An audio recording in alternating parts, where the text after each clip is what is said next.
জয় গৌর, জয় নিতাই। আজ 8ই শ্রাবণ 1433 ও 25শে জুলাই 2026 শনিবার, শয়ন একাদশী। এই শয়ন একাদশীর দিন আমি শ্রী চৈতন্য চরিতামৃত পাঠ করছি। আজ আমি পাঠ করছি শ্রী চৈতন্য চরিতামৃতের মধ্যলীলা 2য় খণ্ড 15 অধ্যায় সার্বভৌম ভট্টাচার্যের গৃহে শ্রী চৈতন্য মহাপ্রভুর প্রসাদ সেবার শ্লোক 222 থেকে 236।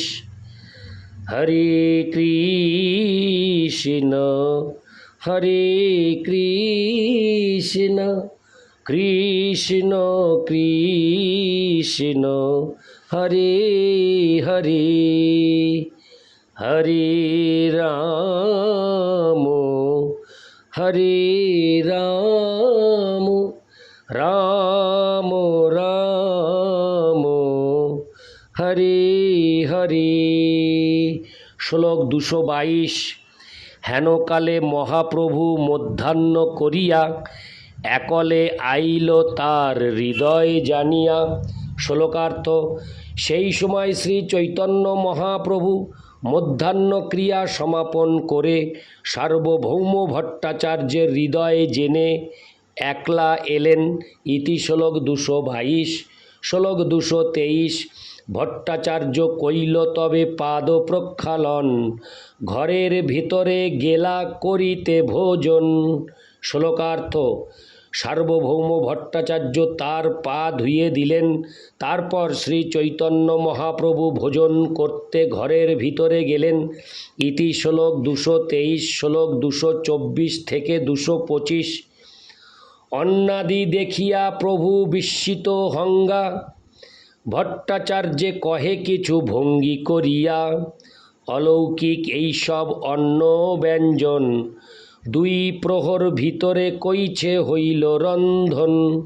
শ্লোকার্থ: সেই প্রচুর পরিমাণ অন্ন দর্শন করে বিস্মিত হয়ে ভঙ্গি করে শ্রী চৈতন্য মহাপ্রভু সার্বভৌম ভট্টাচার্যকে বললেন, এই সমস্ত অলৌকিক অন্ন ব্যঞ্জন তুমি 2 প্রহরের মধ্যে 6 ঘন্টার মধ্যে রান্না করলে কি করে? ইতি শ্লোক 224 থেকে 225। শ্লোক 226।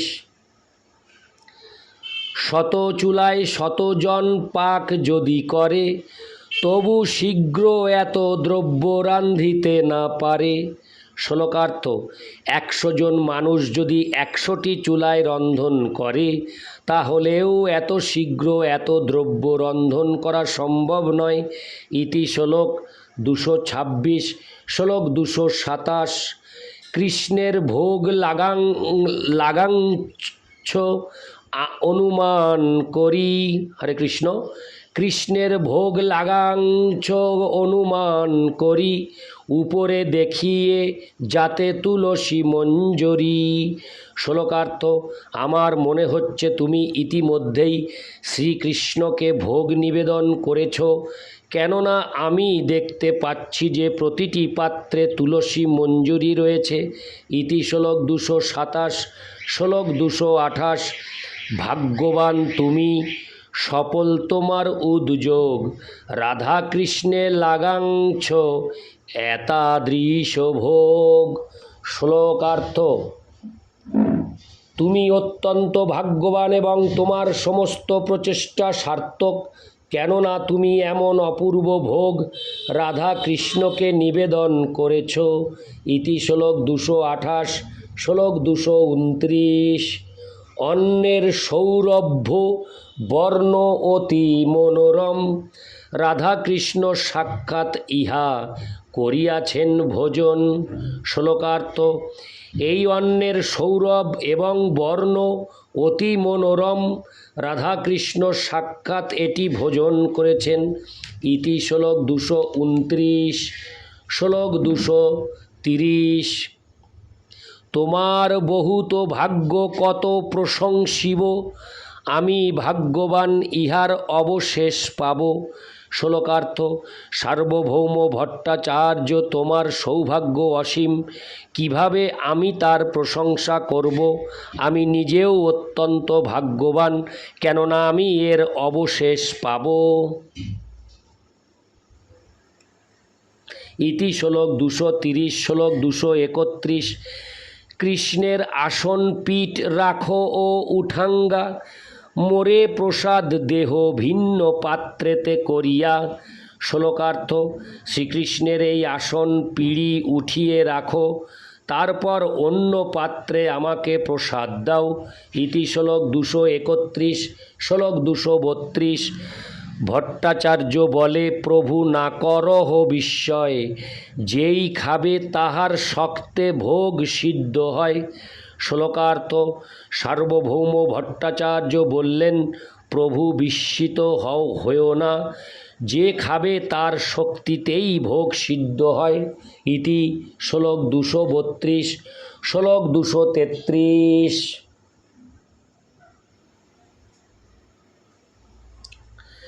উদ্যোগ না ছিল মোর গৃহিণীর রন্ধনে, যার শক্তে ভোগ সিদ্ধ সেই তাহা জানে।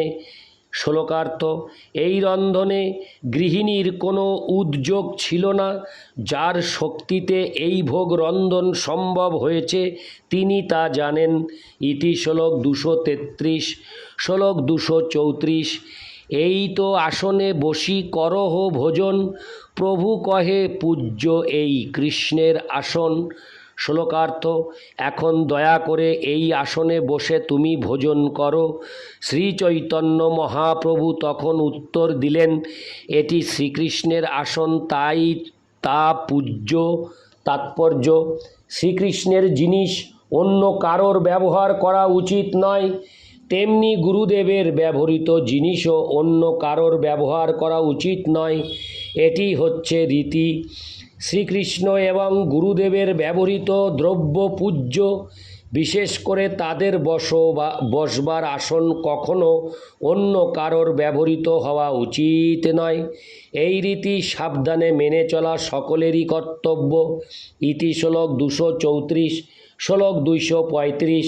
ভট্ট কহে, অন্ন পীঠ সমান প্রসাদ, অন্ন খাবে পিঠে বসিতে কাহা অপরাধ।